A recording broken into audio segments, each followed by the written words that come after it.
দর্শক স্বাগত নিউজ 24 সংবাদে। আর পুরো সংবাদে আপনাদের সাথে আছি আমি ফয়সাল মাহমুদ। দেখছিলেন বিআরবি কেবলস সংবাদ শিরোনামগুলি। চলে যাব পুরো খবরে। বিএনপিকে নিয়ে অনেক ষড়যন্ত্র চলছে, তেমনি মিথ্যা অপবাদও দেয়া হচ্ছে, এমন মন্তব্য করেছেন দলটির মহাসচিব মির্জা ফখরুল ইসলাম আলমগীর। শনিবার দুপুরে কিশোরগঞ্জ জেলা বিএনপির ত্রিবার্ষিকী উপলক্ষে উদ্বোধনী ভাষণে তিনি এসব কথা বলেন।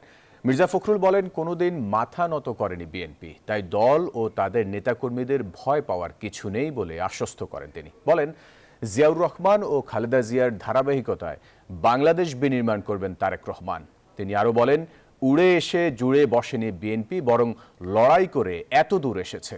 তিনি বলেন, গুম খুন করে যারা ভাঙতে চেয়েছিল তারা দেশ ছেড়ে পালিয়ে গেছে।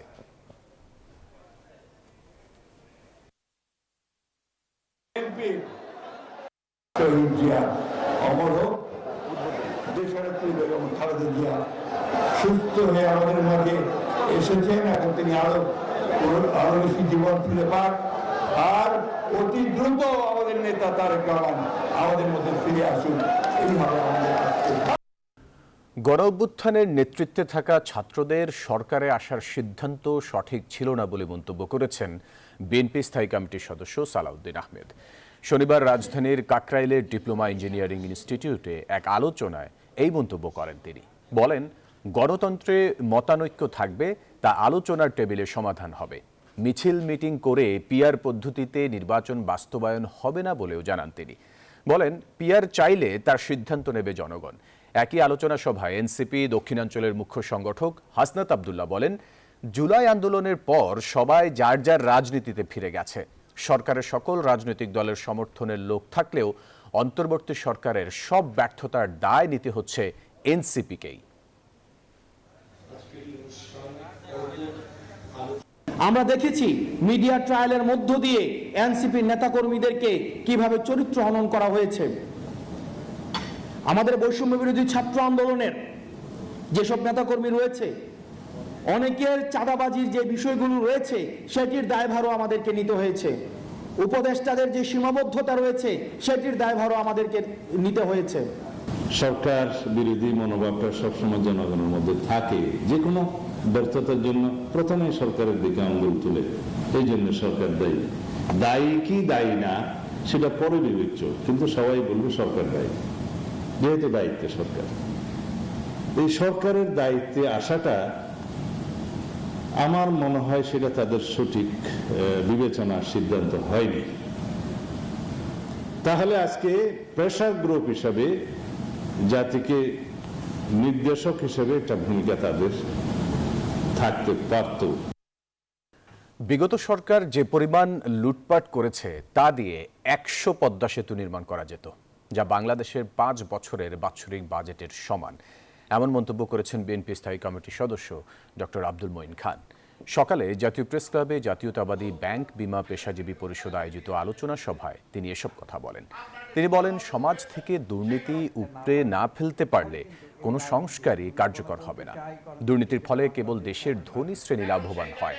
তিনি আরও বলেন, শহীদ প্রেসিডেন্ট জিয়াউর রহমান কখনো দুর্নীতি করেছেন তা কোনো সময়ে বলতে পারেনি আওয়ামী লীগ।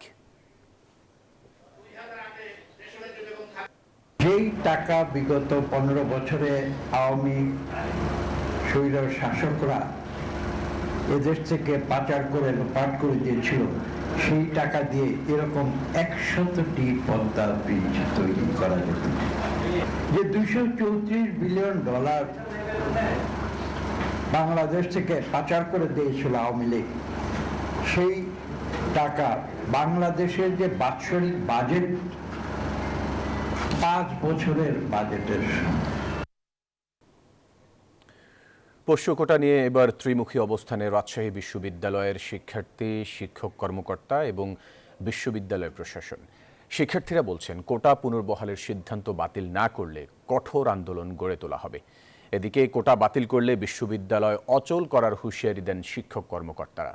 তবে উপাচার্যের দাবি, শিক্ষার্থী এবং শিক্ষক কর্মকর্তাদের চাপের মুখে কোটা নিয়ে বারবার সিদ্ধান্ত বদল করতে বাধ্য হচ্ছেন প্রশাসন।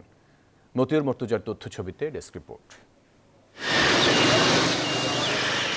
কোটা না রাকসু, এই আলোচনায় আবারও উত্তাল রাজশাহী বিশ্ববিদ্যালয়। প্রথম বর্ষ ভর্তিতে বাতিল হয়ে যাওয়া পোষ্য কোটার পুনর্বহাল করায় ক্ষুব্ধ শিক্ষার্থীরা। এদিকে শিক্ষার্থীদের বিরুদ্ধে পাল্টা অবস্থানে শিক্ষক কর্মকর্তারাও। তবে উপাচার্য বলছেন, কোটা অথবা নির্ধারিত সময়ে রাকসু নির্বাচন যে কোনো একটা বেছে নিতে হবে। পাল্টাপাল্টি দুই পক্ষের চাপের কারণে কোটা নিয়ে কোনো স্থির সিদ্ধান্ত নিতে পারছে না কর্তৃপক্ষ। আমার উদ্দেশ্য একটি মাত্র, সেটা হচ্ছে যে ইউনিভার্সিটি স্মুথলি রান করবে, লেখাপড়া অব্যাহত থাকবে, পরীক্ষাগুলো সময় মতো হবে, আমাদের ছাত্রছাত্রীরা তাদের এক্সট্রা কারিকুলার অ্যাক্টিভিটি সুন্দর করে করবে। এই পরিবেশটা রক্ষা করাটা হচ্ছে আমার নিজের চেষ্টা আর কি। তো আমি সেই চেষ্টাটা করবো আর কি। শিক্ষক কর্মকর্তারা জানান, বিশ্ববিদ্যালয় প্রশাসনের দুর্বলতার কারণে পোষ্য কোটার সুযোগ থেকে তাদের বঞ্চিত করা হয়েছিল। পুনর্বহাল হওয়া পোষ্য কোটা বাতিল করলে বিশ্ববিদ্যালয়ে অচল করে দেয়া হবে। যখন কর্মকর্তা কর্মচারী শিক্ষকরা তাদের অধিকার আদায়ের জন্য রাজপথে নামেন, তখন প্রশাসন আবার আরেক দিকে চলে যান।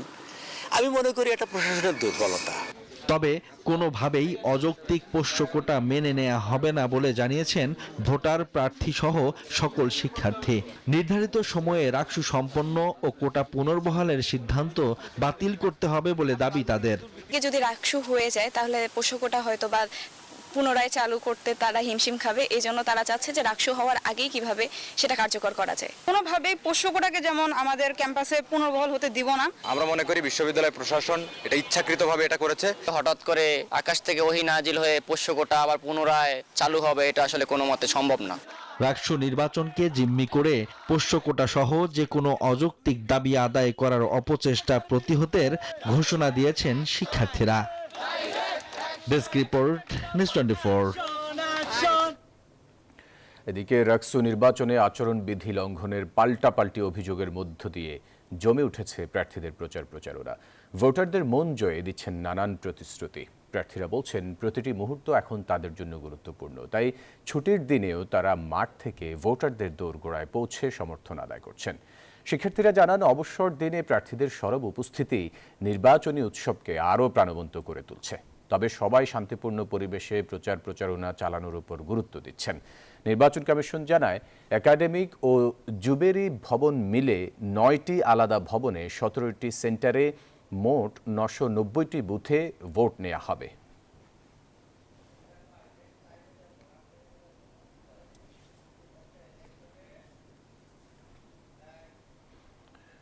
দর্শক, রাকসু নির্বাচন নিয়ে আরও খবরাখবর জানাতে রাজশাহী বিশ্ববিদ্যালয় থেকে সরাসরি যুক্ত হচ্ছেন সহকর্মী মতিউর মর্তুজা। মর্তুজা, ভোটারদের মন জয়ে প্রার্থীরা কি ধরনের প্রতিশ্রুতি দিচ্ছেন, কি বলছেন ভোটাররাই? ফয়সাল, আজকে তো একদিকে শনিবার ছুটির দিন, অন্যদিকে পোষ্য কোটা পুনর্বহালের প্রতিবাদে শিক্ষার্থীরা আন্দোলন করছেন। সব মিলিয়ে কিন্তু ঢিলে ঢালাভাবে চলছে প্রচারণা। যারা প্রার্থী রয়েছেন তারা বলছেন যে মূলত দুপুরের পর থেকেই প্রচারণা শুরু হবে। আর গতকাল রাত থেকে আমরণ অনশন করছেন শিক্ষার্থীরা। সেখানে তারা বলছেন যে গত পরশু দিন যে পোষ্য কোটা পুনর্বহাল করা হয়েছে সেটার প্রতিবাদে তাদের এই আমরণ অনশন কর্মসূচি সেটি অব্যাহত থাকবে যতক্ষণ না পর্যন্ত পোষ্য কোটা বাতিল না করা হয়। তবে বিশ্ববিদ্যালয় প্রশাসন বলছে যে নির্বাচনের স্বার্থেই, রাকসু নির্বাচনের স্বার্থে পোষ্য কোটা পুনর্বহাল করা হয়েছে, যেন কর্মকর্তা, শিক্ষক, কর্মচারীরা রাকসু নির্বাচনে সহায়তা করে এবং নির্ধারিত সময়ে রাকসু নির্বাচন সম্পন্ন করা যায়। তবে শিক্ষার্থীরা সেটি প্রত্যাখ্যান করে বলছেন যে পোষ্য কোটা বাতিল করতে হবে এবং একই সাথে সঠিক সময়ে, নির্ধারিত সময়ে রাকসু নির্বাচন সম্পন্ন করতে হবে। তাদের দাবি আদায় না হওয়া পর্যন্ত তাদের কর্মসূচি অব্যাহত থাকবে। ইতিমধ্যে আমরা দেখেছি যে বেশ কয়েকজন শিক্ষার্থী কিন্তু অসুস্থ হয়েছে। তারা অসুস্থ হয়ে এখান থেকে কিন্তু চিকিৎসা নেওয়ার জন্য হাসপাতালে গিয়েছেন। আর এখনো শিক্ষার্থী রয়েছে, তারা বলছেন যে রাকসু নির্বাচন যথাসময়ে সম্পন্ন করতে হবে এবং যে পোষ্য কোটা রয়েছে সেটি দ্রুত পুনর্বহালের যে বিষয়টি সেটি বাতিল করতে হবে। আর প্রচারণার বিষয় কিন্তু চলছে। আজকে ছাত্র শিবির সমর্থিত প্যানেল তাদের 24 দফা ইস্তেহার ঘোষণা করেছেন। সেখানে তারা বলছেন যে তারা শিক্ষার্থীদের কল্যাণে কাজ করবেন, আর ভোটাররাও বলছেন তাদের কণ্ঠস্বর হয়ে যারা কাজ করবে তাদেরকে তারা ভোট দিবেন। এই ছিল রাকসু নির্বাচনের সর্বশেষ খবর। ফয়সাল। মর্তুজা, আপনাকে ধন্যবাদ আমাদের সাথে যুক্ত হবার জন্য। ছাত্র সংসদ নির্বাচন জাতীয় নির্বাচনের ফলাফল পরিবর্তনে কোনো প্রভাব ফেলবে না, তবে যেসব শিক্ষার্থীরা শিবিরকে ভোট দিয়েছে তারা যদি জামাতকে ভোট দেয় তাহলে কিছুটা প্রভাব পড়তে পারে বলে মন্তব্য করেছেন নাগরিক ঐক্যের সভাপতি মাহমুদুর রহমান মান্না। সকালে এফডিসিতে ডিবেট ফর ডেমোক্রেসির আয়োজনে আগামী জাতীয় সংসদ নির্বাচনে ছাত্র সংসদ নির্বাচনের প্রভাব নিয়ে ছায়া সংসদে অংশ নিয়ে তিনি এসব কথা বলেন। এ সময় মান্না বলেন, পিআর পদ্ধতিতে নির্বাচন হলে আওয়ামী লীগ জাতীয় পার্টির ঘাড়ে চেপে ফিরে আসতে পারে। ডক্টর ইউনূস জামাত ও বিএনপি নেতাদের নিয়ে জাতিসংঘের সম্মেলনে গেলেও সেখানে কোনো রাজনৈতিক আলাপ বা সমাধান হবে বলে মনে হয় না। মার্কা ও ব্যক্তি পরিচয় নির্বাচনে প্রভাব ফেলতে পারে। ওরা ক্ষমতায় আসতে পারবে তা বলছি না, কিন্তু এটা আমি পরে আবার বলছি, তারা যদি সেকেন্ড পজিশনে পায় তারপর তারা ফিরে আসছে না, তাদেরকে আপনি আটকাবেন কি বলে? কিন্তু এখন তো ব্যান করে দেওয়া হয়েছে। তো কথা হয়েছে ওরা জাতীয় পার্টির লাঙ্গল নিয়ে দাঁড়াবে।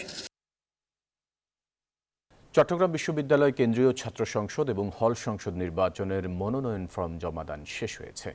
1162 জন প্রার্থী ফর্ম কিনলেও মোট 931 জন প্রার্থী মনোনয়ন ফর্ম জমা দিয়েছেন। চট্টগ্রাম কেন্দ্রীয় ছাত্র সংসদে 429 জন প্রার্থী মনোনয়ন জমা দিয়েছেন। এছাড়া হল সংসদগুলোতে জমা দিয়েছেন মোট 502 জন প্রার্থী। বৃহস্পতিবার প্যানেল ঘোষণা করে ছাত্রদল, ছাত্র শিবির সহ বিভিন্ন সংগঠন ও স্বতন্ত্র প্রার্থীরা। আগামী 25 সেপ্টেম্বর প্রার্থীদের চূড়ান্ত তালিকা প্রকাশ হবে।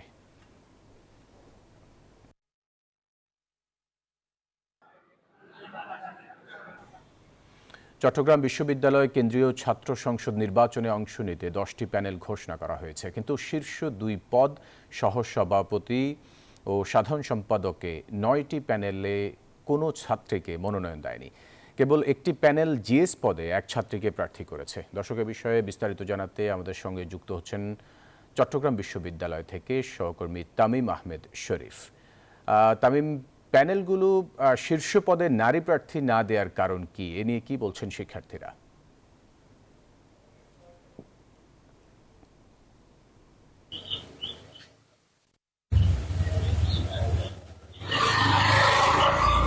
ধন্যবাদ ফয়সাল। আপনি যেমনটি বলছিলেন, দীর্ঘ 35 বছর পর অনুষ্ঠিত হতে যাচ্ছে চট্টগ্রাম বিশ্ববিদ্যালয় কেন্দ্রীয় ছাত্র সংসদ চাকসু এবং হল সংসদ নির্বাচন।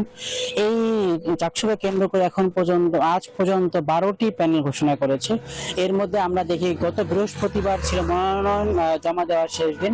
এরপর আমরা দেখি যে ভিপি পদে 25 জন প্রার্থী নির্বাচন করবেন এবং জিএস পদে 22 জন এবং এজিএস পদে 22 জন প্রার্থী নির্বাচন করবেন। আমরা যেটা দেখছি যে শীর্ষ পদগুলোতে নারীদের অবস্থান খুবই কম। একটি প্যানেল মাত্র ঘোষণা করেছে, তারা জিএস পদে একজন নারী রেখেছেন। আমরা যে শিক্ষার্থীর সাথে যেমনটা কথা বলে জেনেছি যে তাদের নারীদের রাজনীতিতে পিছিয়ে পড়া, পরিবেশগত অবস্থান এবং সহ অবস্থানের কারণে এমনটি হয়েছে কিনা এমনও বলছেন অনেক শিক্ষার্থী। একই সাথে আমাদের বলছে যে নারীদের পিছিয়ে পড়ার কারণে, শিক্ষার্থীরা পিছিয়ে পড়ার কারণে রাজনীতিতে না আসার কারণে এমনটা হচ্ছে। একই সাথে আজ 2টা প্যানেল ঘোষণা করা হয়েছে, এরই মধ্যে 12টি প্যানেল ঘোষণা করা হয়েছে। আগামী 22 তারিখে খুচরা প্রার্থী তালিকা প্রকাশ করা হবে এবং আগামী 25 তারিখে চূড়ান্ত ভোটার যে প্রার্থী প্রকাশ করা হবে এবং আগামী 12 অক্টোবর অনুষ্ঠিত হবে চট্টগ্রাম বিশ্ববিদ্যালয় কেন্দ্রীয় ছাত্র সংসদ চাকসু নির্বাচন। ফয়সাল। তামিম, আপনাকে ধন্যবাদ আমাদের সাথে যুক্ত হবার জন্য। রাজধানীর যাত্রাবাড়িতে একটি বাসায় এসি বিস্ফোরণে একই পরিবারের 4 জন দগ্ধ হয়েছেন। তাদের জাতীয় বার্ন ও প্লাস্টিক সার্জারি ইনস্টিটিউটে ভর্তি করা হয়েছে। শুক্রবার দিবাগত রাত 1:30টার দিকে ধলপুর বউবাজার লিচুবাগান মসজিদের পার্শ্ববর্তী একটি ভবনের 7ম তলায় এই ঘটনা ঘটে। জানা গেছে, বাসায় পরিবারটির 4 সদস্য থাকেন। রাতে সবাই ঘুমিয়েছিলেন। এমন সময় এসি থেকে বিস্ফোরণ হয়। মুহূর্তে ঘরে আগুন ধরে গেলে তারা 4 জনেই পুড়ে যান। দগ্ধরা হলেন মোহাম্মদ তুহিন হোসেন, তার স্ত্রী ইবা আক্তার ও তাদের 2 ছেলে। তাদের মধ্যে একজনের অবস্থা আশঙ্কাজনক বলে জানান চিকিৎসকরা। তারা এসি বিস্ফোরণের মাধ্যমে অগ্নিদগ্ধ হন এবং পরিবারের যিনি পুরুষ, ওনার 47% পুড়েছে এবং যিনি নারী আছেন ওনার হচ্ছে 15% পুড়েছে এবং 2 জন শিশু আছে। একজন শিশুর 40% পুড়েছে এবং একজনের হচ্ছে 8% পুড়েছে। চুয়াডাঙ্গার জীবননগর উপজেলায় 2 ভাইকে কুপিয়ে ও পিটিয়ে হত্যার অভিযোগ উঠেছে। শনিবার সকালে জীবননগর উপজেলার উথলি গ্রামে এই ঘটনা ঘটে। নিহতরা হলেন মিন্টু আনোয়ার ও আমির হামজা। পুলিশ ও স্বজনরা জানায়, গরু বেচাকেনা নিয়ে পূর্ব বিরোধের জেরে মিন্টু ও আমিরের সাথে স্থানীয় স্বপন গঙের বিরোধ চলছিল। এর জেরে সকালে তাদের 2 ভাইকে কুপিয়ে ও পিটিয়ে পালিয়ে যায় প্রতিপক্ষের লোকজন। ঘটনাস্থলে মারা যায় মিন্টু। আহত অবস্থায় আমিরকে হাসপাতালে নিলে তারও মৃত্যু হয়। তদন্ত করে ব্যবস্থা নেওয়ার কথা জানিয়েছে পুলিশ। হসপিটালে নিয়ে আসছি, আনতে আনতে একটা ভাই ওখানেই মারা গিয়েছে, জায়গায় ডেট হয়ে গিয়েছে। তারপরেও অনেকে বললো যে এটাও নিয়ে যাও, বলা যায় না, ডাক্তারের দেখে তারপরে হয়তো বলবে। সেই জন্য হসপিটালে আসলাম, আসার পরে দেখছি যে আমার এই চিকিৎসা দিতে দিতে আমার এই মেজো ভাইটা মারা গেছে। স্বপন সেই দলের ক্ষমতা দিয়ে সেই ইন্ধন যোগায় আর এরা কাজ করে। কোপাকুপি করে বলেছে যে একদম মেরে তুই ফেলাইতে আছিস, লাশ নিয়ে আইগা। শারদীয় দুর্গাপূজাকে ঘিরে নারায়ণগঞ্জে প্রতিমা তৈরিতে ব্যস্ত সময় পার করছেন কারিগররা। খড়, কাঠ ও মাটি দিয়ে কারিগররা নিপুণ হাতে প্রতিমা গড়ে তুলছেন। মণ্ডপগুলোতে এখন চলছে সাজসজ্জা। এখানকার 222টি মণ্ডপে অনুষ্ঠিত হবে দুর্গাপূজা। শরীফ সুমনের তথ্য ছবিতে ডেস্ক রিপোর্ট। দুর্গাপূজা ঘনিয়ে আসায় প্রতিমা তৈরিতে ব্যস্ত সময় পার করছেন নারায়ণগঞ্জের কারিগররা। তাদের অভিযোগ, প্রতিমা তৈরির সরঞ্জামের দাম বাড়লেও মজুরি বাড়েনি। গেছে বছর যে জিনিসের যে দাম কিনছে এই বছর কিন্তু সেই দামটা কিনতে পারি নাই, ওই হিসাবে আমরা মূর্তির দাম পাইতাছি না।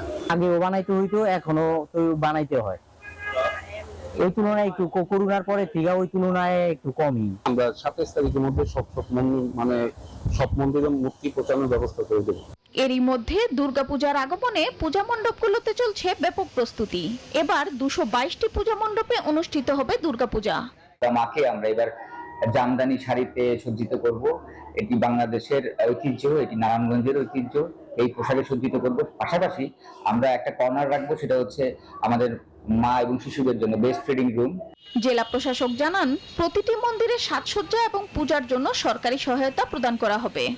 যে সমস্ত মণ্ডপগুলোতে নিরাপত্তার ঘাটতি আছে সেখানে আমরা তাদেরকে অ্যাসিস্ট্যান্স দিব, আর্থিকভাবে সহায়তা করব। বিশেষ করে লাইটিং থেকে শুরু করে আমরা সহায়তা প্রতিবার যেভাবে করে এবারও করে থাকবো। পুলিশ সুপার জসিমউদ্দিন জানান, অপ্রীতিকর ঘটনা এড়াতে প্রতিটি মণ্ডপে কঠোর অবস্থানে থাকবে আইন শৃঙ্খলা বাহিনীর সদস্যরা। সব জায়গায় আমাদের পোশাকি পুলিশের সাথে সাথে আমাদের সাদা পোশাকে আমাদের পুলিশ মোতায়েন থাকবে। দূরবর্তী কোথাও থেকে তারা অনেকে কিনে নিয়ে আসে, আমরা ওই জায়গাটাকেও অ্যাটেনশনে নিয়েছি, আমাদের নোটিসে নিয়েছি। 21 সেপ্টেম্বর মহালয়ার মধ্য দিয়ে দুর্গাপূজার আনুষ্ঠানিকতা শুরু হবে। 28 সেপ্টেম্বর মহাষষ্ঠী আর 2 অক্টোবর প্রতিমা বিসর্জনের মধ্য দিয়ে শেষ হবে দুর্গোৎসব। Desk report, news 24। গেল 2 দিন বৃষ্টি না হওয়ায় শেরপুরের ঝিনাইগাতিতে পাহাড়ি ঢলে সৃষ্ট বন্যা পরিস্থিতির কিছুটা উন্নতি হয়েছে। ভেসে উঠছে ক্ষয়ক্ষতির চিত্র। ঢলের পানির তোড়ে ভেসে গেছে অনেকের বসত ঘর, মাথা গুঁজার ঠাঁই হারিয়ে দিশেহারা ক্ষতিগ্রস্তরা। এদিকে পানিতে তলিয়ে গেছে 1576 হেক্টর জমির রোপা আমন ধান। ক্ষতিগ্রস্তদের তালিকা তৈরি করে দ্রুত সময়ের মধ্যে সহায়তা প্রদানের আশ্বাস দিয়েছে প্রশাসন। জুবাইদুল ইসলামের তথ্য ও ছবিতে ডেস্ক রিপোর্ট। গেল 2 দিনে বৃষ্টি না হওয়ায় ঝিনাইগাতি উপজেলায় পাহাড়ি ঢলে সৃষ্ট বন্যা পরিস্থিতির কিছুটা উন্নতি হয়েছে। তবে পানি নামার সাথে সাথে ভেসে উঠছে ক্ষয়ক্ষতির চিত্র। গেল বৃহস্পতিবারের আকস্মিক পাহাড়ি ঢলে মহারশী ও সোমেশ্বরী নদীসহ ভোগাই নদীর বন্যা নিয়ন্ত্রণ বাঁধের বেশ কয়েকটি স্থানে ভাঙন দেখা দেয়। ঢলের প্রবল স্রোতে ঝিনাইগাতির পূর্ব খৈলকুড়া এলাকায় 11টি পরিবারের ঘরবাড়ি ভেসে যায়। একমাত্র মাথা গোজার ঠাঁই হারিয়ে দিশেহারা ক্ষতিগ্রস্তরা। আমাদের কিছু নাই, যা ছিল ঘরে জিনিসপত্র সহকারে ঘর গেছে, আবাদি জমি ফসলাদি সবকিছুই নিয়ে গেছে। এখন আমরা পুরো সর্বহারা। বাঁধটা ভাঙ্গা আমাদের বাড়িঘর সম্পূর্ণ ভাঙ্গা ফিরে নিয়ে গেছে। পুরাতন ভাঙা বাঁধের স্থান মেরামত না করার কারণেই বারবার ক্ষতিগ্রস্ত হচ্ছেন নদীপাড়ের মানুষ। তাই দ্রুত সময়ের মধ্যে টেকসই বাঁধ নির্মাণের দাবি তাদের। জোর দাবি জানাচ্ছি ঝিনাইগাতীবাসীর পক্ষ থেকে এই জায়গায় একটি স্থায়ীভাবে বিড়ি বাঁধ নির্মাণের জন্য। এই নদীর পাড়টা না বাঁধার কারণে আমরা ভুক্তভোগী। পানি উন্নয়ন বোর্ড বলছে দ্রুত সময়ের মধ্যে ক্ষতিগ্রস্ত বাঁধ মেরামতের কাজ শুরু হবে। খুব দ্রুতই সংস্কার করে দিব। আমরা অলরেডি এটা সংস্কারের জন্য চাহিদা আমাদের ঊর্ধ্বতন কর্তৃপক্ষের নিকট চেয়ে পাঠিয়েছি। কৃষি বিভাগের তথ্য মতে ঝিনাইগাতী ও নালিতাবাড়ী উপজেলায় পানিতে তলিয়ে গেছে 1576 হেক্টর জমির রোপা আমন ধান। এছাড়া 86 হেক্টর জমির শীতকালীন আগাম সবজির ক্ষতি হয়েছে। অনেক জমি জমা আবাদি ফসল তলাই গেছে, 2-1 দিনের মধ্যে যদি না ভাসে তাহলে এই ফসল আর ঘরে উঠবো না। আসলে পরবর্তীতে দিনগুলো আমাদের চলার জন্য খুব কষ্ট হয়ে যাব। এদিকে ক্ষতিগ্রস্ত কৃষকদের তালিকা তৈরি করে তাদের প্রণোদনার আওতায় আনা হবে বলে জানিয়েছে কৃষি বিভাগ। কৃষকদেরকে আমাদের রবি প্রণোদনা বা পুনর্বাসন কর্মসূচির আওতায় তাদেরকে আগাম রবি শস্য এবং সরিষা আবাদ করার জন্য পরামর্শ দিচ্ছি। ক্ষয়ক্ষতির পরিমাণ নিরূপণ করে ক্ষতিগ্রস্তদের সরকারিভাবে সহায়তা করা হবে বলে জানিয়েছে জেলা প্রশাসন। Desk report, news 24। এবার গিগাবাইটের সৌজন্যে এশিয়া কাপের খবর।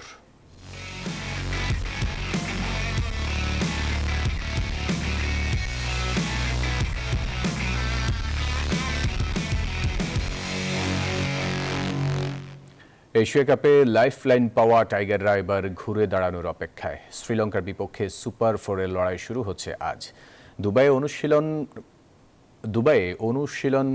অনুশীলনে ব্যস্ত বাংলাদেশ আর লঙ্কানরা সময় কাটিয়েছে টিম হোটেলে। দুই দলের ম্যাচ শুরু বাংলাদেশ সময় রাত 8:30টায়। দুবাইয়ে রাত নেমেছে, টাইগার ক্রিকেটারদের অনুশীলনে ব্যস্ততা বেড়েছে। শুরুতে দুবাইয়ের একাডেমি মাঠ, এরপর মূল মাঠে অনুশীলন সেরেছে তারা। Pace bowling coach Shaun Tait আর স্পিন বোলিং কোচ মুস্তাক আহমেদের কাছে দীক্ষা নিয়েছেন বোলাররা। ব্যাটাররাও ছিলেন বেশ সিরিয়াস। একাদশে পরিবর্তন আসবে নাকি উইনিং কম্বিনেশন নিয়ে খেলবে বাংলাদেশ? গত ম্যাচে পঞ্চম বোলারের অভাব হারে হারে টের পেয়েছে লিটনরা। এবার সংবাদ সম্মেলনে শন টেইটের কাছে ছিল প্রশ্ন। Personally, I'm not going to make that decision. একাদশে পঞ্চম বোলার নেওয়া হবে কিনা এটা আসলে আমার সিদ্ধান্ত না, টিম ম্যানেজমেন্ট জানে। এক্সট্রা স্পিনার নেওয়ার বিষয়েও আমার জানা নেই। পেস বোলাররা ভালো করছে, মুস্তাফিজকে নিজের মতো খেলতে দিতে চাই। ও যেমন চায় সব স্বাধীনতা দেয়া আছে তাকে। If he's in an environment where he's happy, শ্রীলঙ্কার বিপক্ষে ম্যাচ শেষে বিশ্রাম দিয়ে দুদিনে টানা দুটি ম্যাচ খেলবে বাংলাদেশ। এশিয়া কাপের মঞ্চে সেটি কতটা যৌক্তিক? we have a lot of data and strength and conditioning. শ্রীলঙ্কার বিপক্ষে ম্যাচে হাড্ডাহাড্ডি লড়াই হবে। পাকিস্তান ভারতের সাথে 24 ঘন্টার ব্যবধানে 2টা ম্যাচ, এখানে আসলে করার কিছুই নেই। এটাই ইন্টারন্যাশনাল ক্রিকেট, সবকিছু মেনে নিতে হবে। This is international cricket.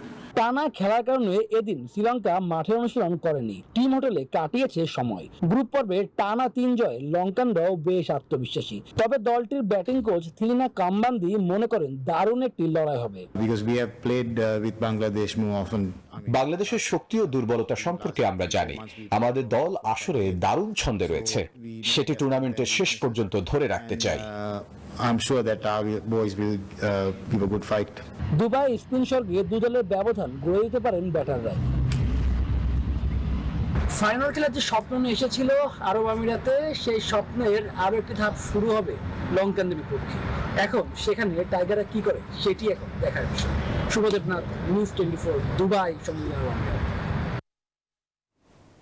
দর্শক, শ্রীলঙ্কা বাংলাদেশ ম্যাচের আরও খবরাখবর জানাতে আমাদের সাথে যুক্ত হচ্ছেন সহকর্মী শুভ দেবনাথ।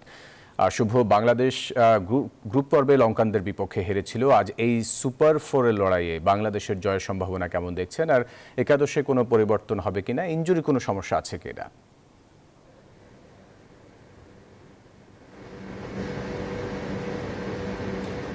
ধন্যবাদ ফয়সাল আপনাকে। তৃতীয় প্রশ্ন শুরু করে ইনজুরির বিষয়টা আছে বলে আপনি বলছেন যে ম্যাচ খেলানো হচ্ছে, সব ম্যাচ খেলানো হচ্ছে না। এরপর আরেকটি বিষয় জানতে চাচ্ছেন একাদশের পরিবর্তন একটি আসতে পারে, কারণ গত ম্যাচে আমরা দেখছিলাম যে ফিফটি বোলারে বাংলাদেশ খুব সমস্যার মুখোমুখি ছিল। 50-এর উপরে রান দিয়েছিলেন সামনে সাইফুলে, সেক্ষেত্রে এই রিস্কটা কিন্তু বাংলাদেশ নিতে চাইবে না। সেক্ষেত্রে কিন্তু একাদশের পরিবর্তনের সম্ভাবনা আছে। বাদটা পড়বে সেটি আলোচনা নুরুল হাসান সোহান নাকি তাহিদ হৃদয় কে বাদ করবে? কারণ চাকরিতে বাদ দেওয়ার সুযোগ নেই, চাকরি পারফর্মেন্স করে চয়নের পরে যদি সে বাদটা পড়তে হয় তাহলে সে বুঝতে পারে। নিজে দেখছিলাম গত ম্যাচে কিন্তু দারুণ পারফরমেন্স করেছেন, রান 6 বলে 12 রান করেছেন, ইফেক্টিভ ছিলেন, রান আউটটাই কিন্তু ম্যাচের মনটাকে ঘুরিয়ে দিয়েছিলেন। সেক্ষেত্রে কিন্তু সেটা আলোচনা করেন। তাহলে তিনি কিন্তু কিছুটা অফ ফর্মে রয়েছেন, তাকে যেহেতু লিটন দাসের জন্যই কিন্তু তিনি পূর্বের দাস তাহিদ হৃদয় তাদের দুজনের বন্ডিং খুব ভালো, সেটা দিলে কিন্তু বোঝা যায়। একটু উইকেট হিসেবে বলে রাখতে চাই, ব্যাটিং ফেন উইকেট হবে, স্পিন ফেন উইকেট হবে, সেখানে যে দলের ব্যাটটা ভালো করে তারা যাচ্ছে। এই ছিল আমার কাছে এখন পর্যন্ত। শুভ, আপনাকে ধন্যবাদ।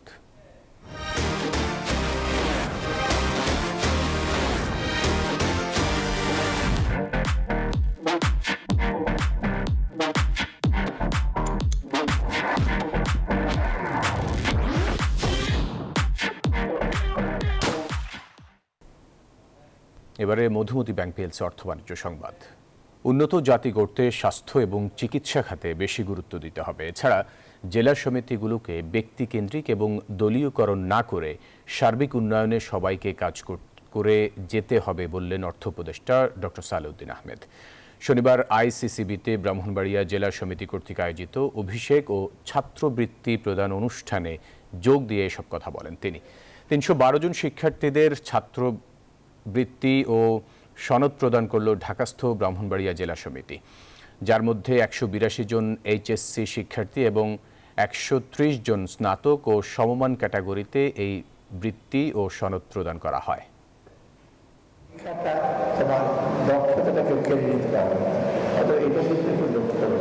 আরেকটা দিক আছে, স্বাস্থ্যটাকে অনেক বেশি গুরুত্ব দিই। স্বাস্থ্য ও শিক্ষা মানুষের জীবনে সবচেয়ে বড় সম্পদ।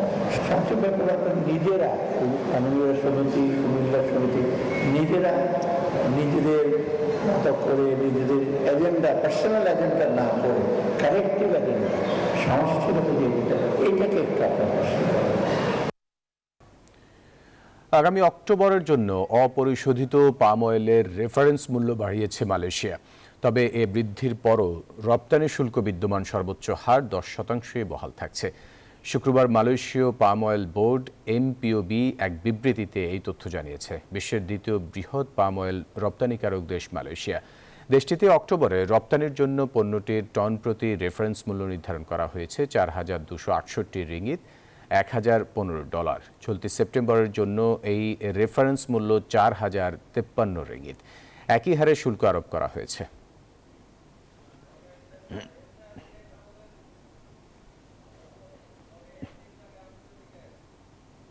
এবারে খেলার খবর। ফিফা প্রকাশিত সর্বশেষ পুরুষদের র্যাঙ্কিংয়ে 2014 সালের পর প্রথমবারের মতো শীর্ষে উঠেছে সাবেক বিশ্ব চ্যাম্পিয়ন স্পেন।